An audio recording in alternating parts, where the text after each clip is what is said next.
Yo, what's going on, guys? It's Houston Sports Talk back into the video day, and today the Houston Rockets beat the Minnesota Timberwolves 121-115. Great win for the Rockets. Coming back from the All-Star break, the Rockets improved to 35-21 and 18-9 at home.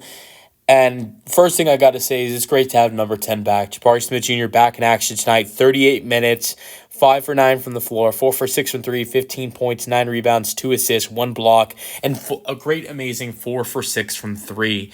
So, and that was, look, Jalen Green did make 5 threes tonight. Jabari didn't have the most threes out of all the Rockets players tonight.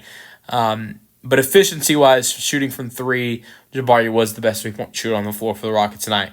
I'm not saying Jalen was bad from 3 tonight, because Jalen almost shot 50% from 3 in this game. But Jabari, his shooting tonight was fantastic for this Rockets team, and the rebounding, everything.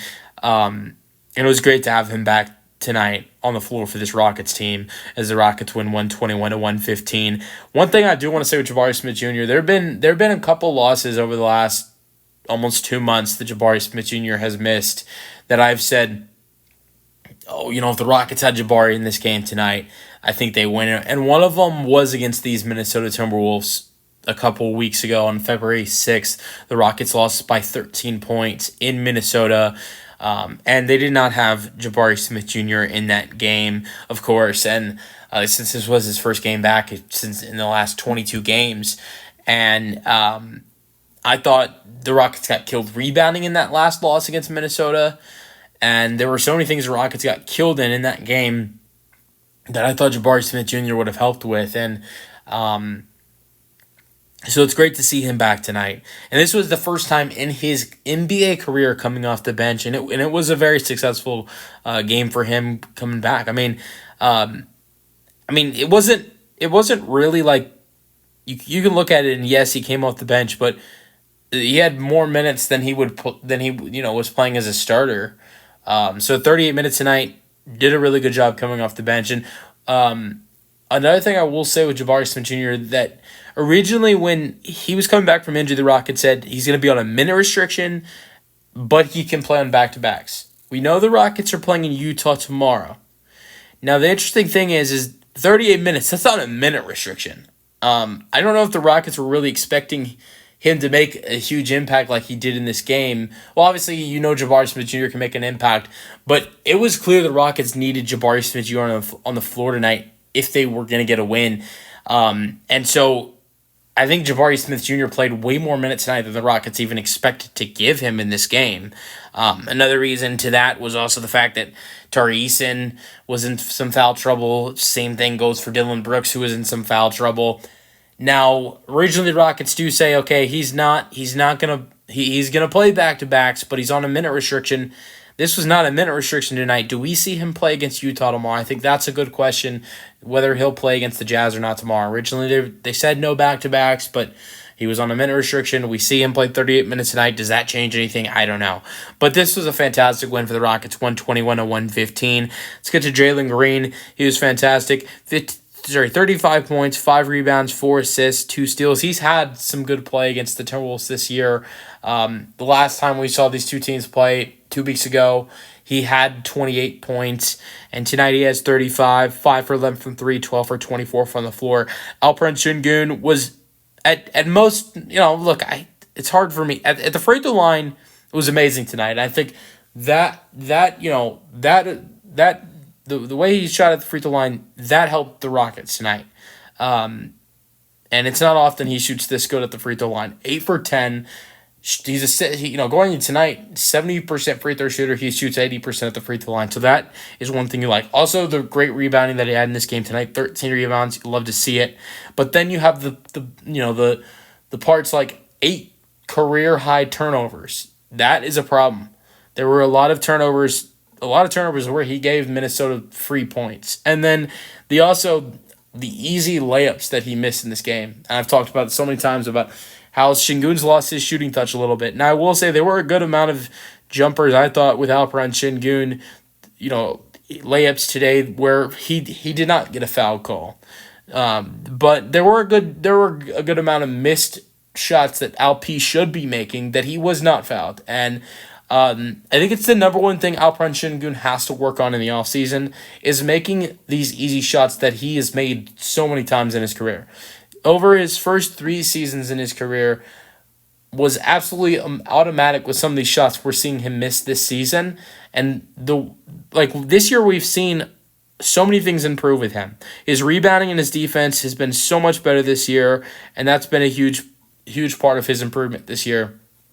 And him helping this team win has been a huge improvement this year too, with the impact he's made, late in games.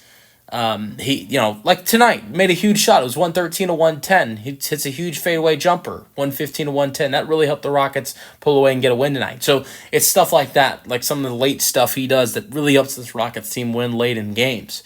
But there, like some of these shots he's missing, you don't have to be in those situations. Like if you would have just made the easy layups, and those were things that he was doing very easily before in year 1, year 2, or year 3, and that is something he has lost this year in year 4 is the easy shooting touch he had. The floater, the one-handed floaters, or the easy layups that he was automatic with, and we haven't seen that this year. And honestly, if he was more automatic with these shots, Şengün might be averaging almost 30 points per game this year. If we had seen what we've seen in year 1, year 2, year 3 with how he has been with being able to make the easier shots that he has made in years prior but has not made this year. If he would be doing that this season, I really think he'd be near to in the area of 27, 30 points per game. But a great 24 points tonight, 13 rebounds, 2 assists. It was a great night, but there's just too many shots that he should have made tonight that didn't go in. But there were a good amount of shots that he missed that should have been foul calls. But at the same time, he did get to the free throw line for 10 free throws tonight. But he was great, or he was good, and Jalen was great. Jabari was great. Another guy that was great was Amen Thompson, who had 17 points, 10 rebounds, 6 assists. He shot 7 for 9 from the floor, 3 for 3 from the free throw line. Tari Eason was good in 27 minutes, 5 for 10, 12 points, 3 rebounds, 1 assist, 1 steal, 2 blocks. He got some foul trouble, but that was a good part of this team. Brooks had 4 fouls in the third quarter. Şengün had 2 fouls in the first quarter and was up to 4 in the fourth. Tari had 5 fouls. Jabari, even though he was playing great, he fouled out in this game. There was some foul trouble for this Rockets team tonight. But I thought, things that they did great in this game, were great from 3. Shot 50% from 3. Made 13 threes in this game.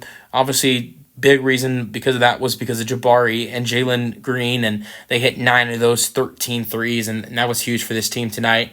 But yeah, I mean that was a big thing, was hitting the threes and getting to the free throw line. Got to the free throw line 32 times tonight, made 24 of those 32 free throws. Then off the bench, Aaron Holiday played a big role in this win tonight. 10 points off the bench. Off the bench, besides Aaron Holiday and Jabari Smith Jr., we did not see much more play. Jae'Sean Tate played 7 minutes, had a rebound and 1 turnover with a foul, and Steven Adams came in for 5 minutes this game and did nothing but get a foul, and that was it. And so we didn't see Steven Adams any longer in this game. So I think in a game where you see Jabari Smith Jr. coming off the bench and you can put him at the back 5, you see Steven Adams a lot less. And another surprising thing was giving Jae'Sean Tate minutes tonight instead of Cam Whitmore. Cam Whitmore was a DNP. Jae'Sean Tate gets 7 minutes. I know it's only 7 minutes for Tate, but me personally, I think I'd rather see Cam Whitmore in those 7 minutes, but it is what it is. And one thing I want to go over before I wrap this up is the amazing first quarter this Rockets team had tonight. And it's not like they didn't have good quarters after that, but that's the best first quarter that's the best quarter at basketball I've seen from this team this year. in the first quarter, put up 48 points, outscored Minnesota 40-38. It's not like Minnesota was playing bad offensively. They nearly had a 40-point quarter themselves, but the Rockets had almost 50 points in the first quarter. That's the most points this Rockets team has scored in a first quarter, or maybe any quarter since they had 45 points against the Phoenix Suns in the 2017-18 season in both the first and second quarter. I think in any quarter the Rockets probably have scored more points since that game against the Suns where they scored 90 points in the first half. But at least with the first quarter, the Rockets have not scored that many amount of points in the first quarter since that game against the 17-18 Suns. Now, the only difference between this year's Rockets and the 17-18 Rockets team, was the Rockets were able to score 45 again. Rockets in the second quarter came out with a complete different energy. 20 points in that second quarter. At the end of the first quarter, I was talking about how, hey, this team might reach 80 points, if not more than 80 points at halftime. They didn't even reach 70. It was a bad second quarter, and but they were still, another thing was that they were still leading at halftime though. Even though they had such a terrible second quarter and then they bounced back in the third and fourth quarters, I thought a big reason why the Rockets won this game was the defense that they handled with Anthony Edwards in the fourth quarter. Edwards just killed them through three quarters. He had 37 points, but he didn't score at all in the fourth quarter. Not at all. And that was a huge thing. Double teaming Anthony Edwards. That is a big reason why the Rockets won this game. He cannot deal with double teams. It frustrates him. You can tell it gets to him. Not only does it make him less effective, but I think it also really frustrates him a lot. And it really gets him. And you could see that tonight. And if I'm other teams watching it, you got to double team Anthony Edwards more. Because I think more than anything, it frustrates him. And tonight shot 13 for 32, 4 for 14 from 3, 7 for 10 at the free throw line. If you look at his numbers like before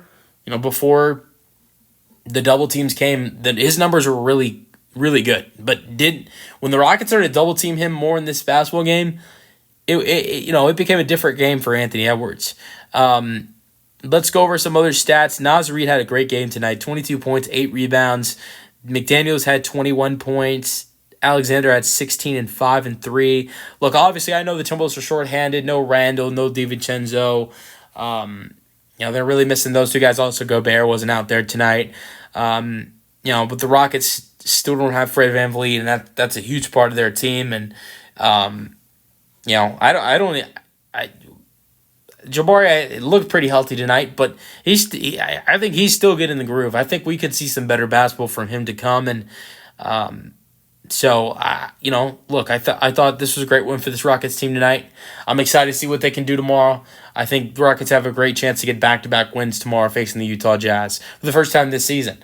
Let me know your thoughts on the Rockets 121-115 win in the comment section. Peace out. Go Rockets.